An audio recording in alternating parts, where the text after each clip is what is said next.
Thank you. This is going to be pretty short because I don't have that much time, but I want to thank David and David's Vanguard and the Vanguard Court Watch. And I'm going to play a video that's an introduction to RJI, Restorative Justice International. But let me say this, as it says in the profile of me. I have a legislative background, so I'm in Nevada now, as we say it, Nevada, David, if I heard something a little different. And that might be just for a short time because I really was raised in California. But I worked in the legislature for 3 members and I was a lobbyist. And in 1992, I learned about restorative justice and it changed my career. It's something that is national and it's global. So I'm going to have Evan go ahead and play that video. So this is an introduction and afterwards I'll talk about wrongful convictions.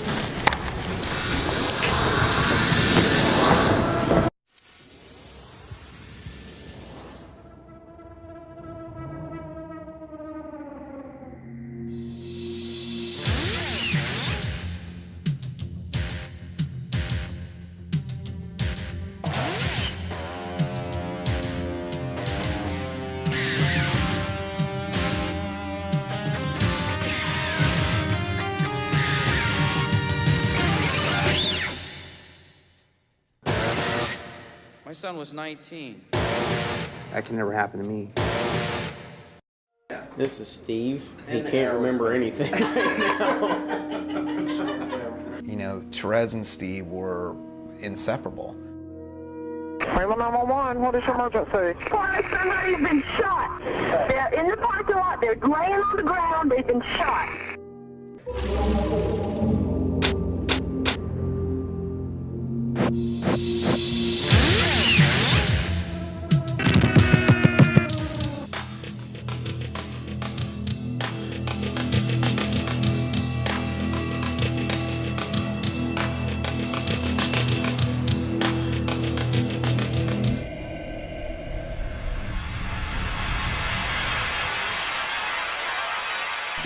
Doug and I got married at the end of November, and Steve was killed in the middle of February.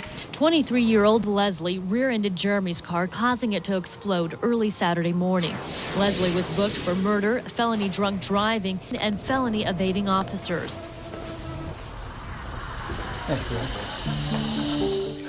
There's been a movement growing in the criminal justice system.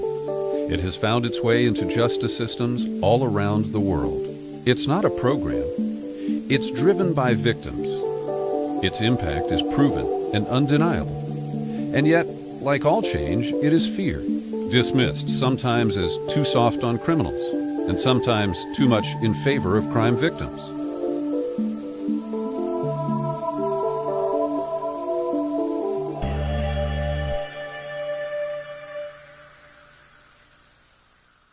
For over 20 years, I worked as a legislative advocate in the criminal justice system, working with both victims and offenders.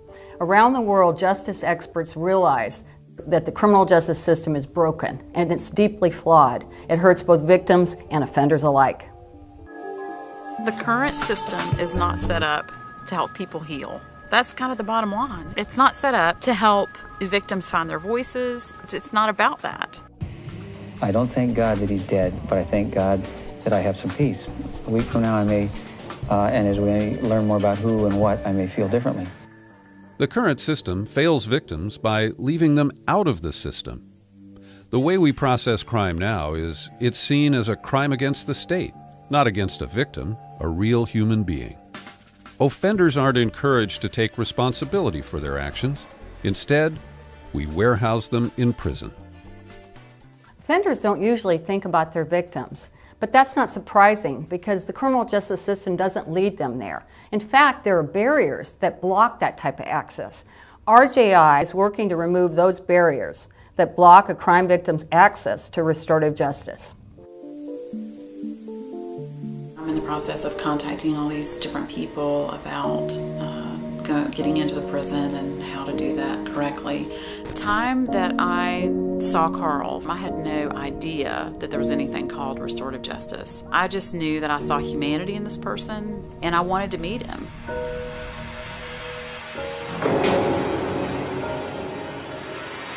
With a criminal justice system so badly flawed that 2.2 million Americans are incarcerated in prison and jails, big questions surface. We're spending more on incarceration, but are we safer? Are crime victims satisfied? Have offenders changed once they're released?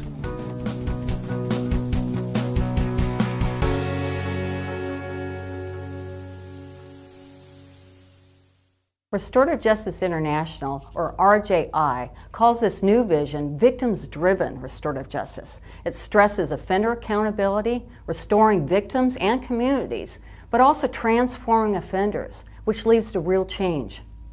Restorative justice is not a program, but a set of principles that drives the reform of the justice system. It's a change in the system that is driven by crime victims. It puts victims in the center of the system. Around the U.S. and globally, victims are asking for restorative justice. Evidence-based research shows it works, but victims tell us it works. Offenders who take part in restorative justice processes are less likely to become repeat offenders. There's an emphasis on accountability, a critical component to any restorative justice process. Offenders learn what they can do to make things right from the victim's perspective. Across Dayton.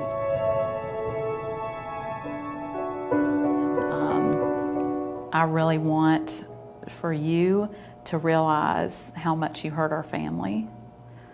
You know, your actions caused a lot of pain in our family, and I really want you to understand that. I can understand that.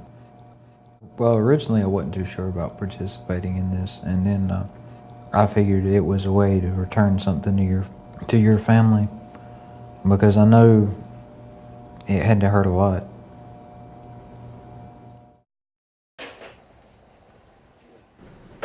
I don't know, I just feel like I have to do something. I have to do something. The things that have made me feel the best in this 9 years is what we've done, going to the schools. Victims experience healing on some level that they don't experience through the current justice system. It's particularly critical to healing for victims after violent crime. Often, this happens through victim-offender dialogue, but sometimes it can happen through something as simple as an exchange of letters. Dear Mr. and Mrs. Turner, I don't know if I should be writing you or not. I don't want to cause you more pain. I don't know how to read than I already have.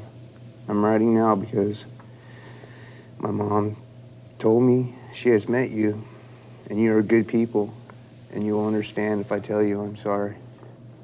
I didn't know your son, but from what I heard from the video and from the videos I've seen in court, he seemed like such a good person.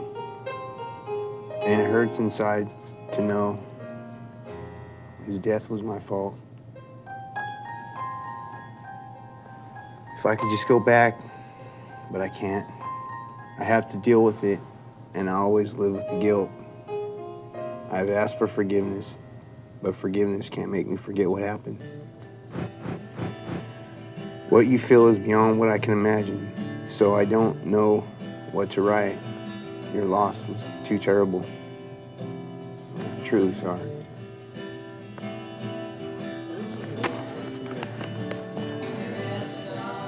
For an offender to face his victim or victim's family, it's the toughest thing they'll ever do.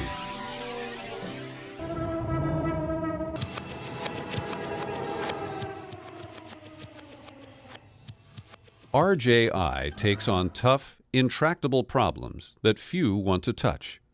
At RJI, and through our online discussions, we talk about how restorative justice can be applied to any kind of violent crime and any type of conflict.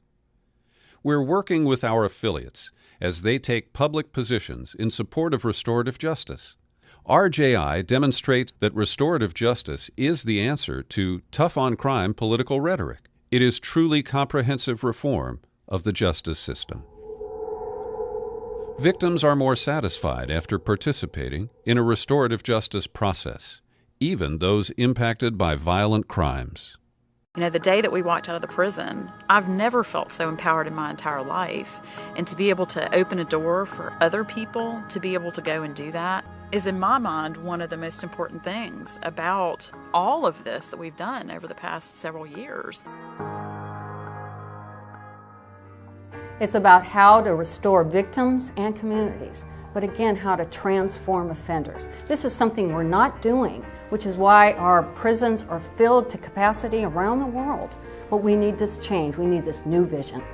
As Dr. Sandro Calvani said, at the beginning of the third millennium, restorative justice is emerging as an innovative, victims-driven healing process after a crime has injured a victim and an offender has been convicted. RJI has the great and unique value of a transparent network of scholars, justice officials, victims, and legislators who share experiences, good practices, and lessons learned in countries where restorative justice is implemented, working, and growing.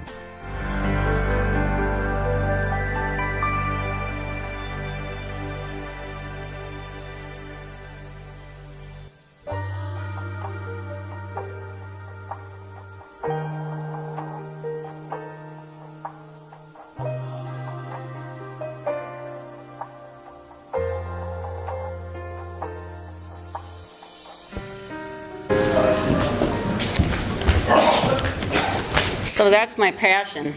And I know this kind of doesn't seem to fit maybe tonight with what we're talking about, wrongful convictions, but it does.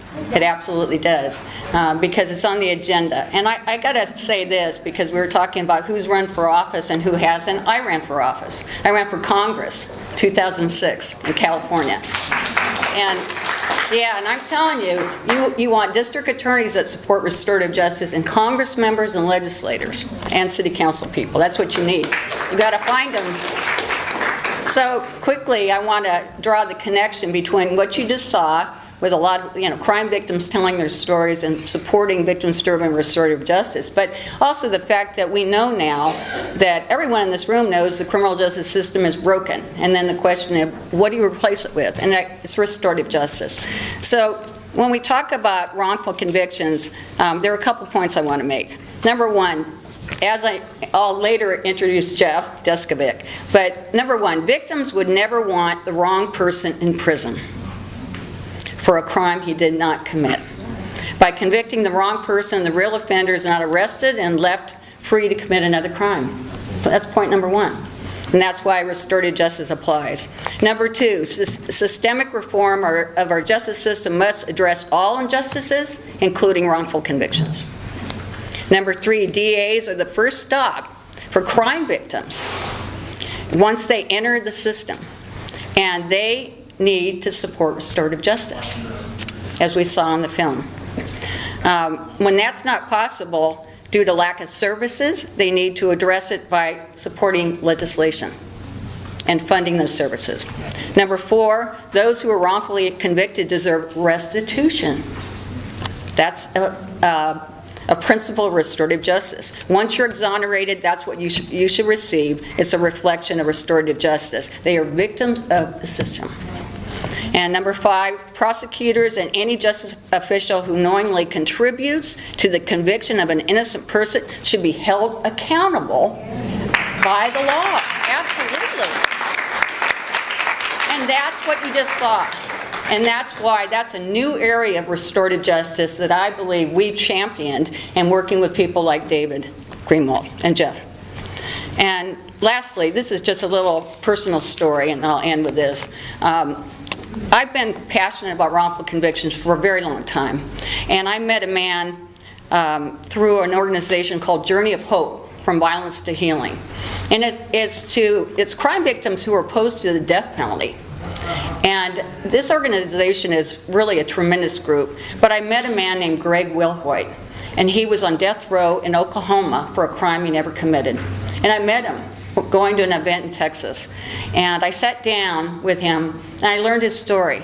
And it was just awful. He never got 1 cent after he was found innocent. And he ended up in Sacramento, and he died in 2014, and he was a friend. But after that conversation, that personal contact, I thought we need to bring restorative justice to bear on wrongful convictions. So I hope you'll consider the work of RJI and look at the work we do. We are happy to be a part of this tonight, and also to work with people like Jeff and David. Thank you so much.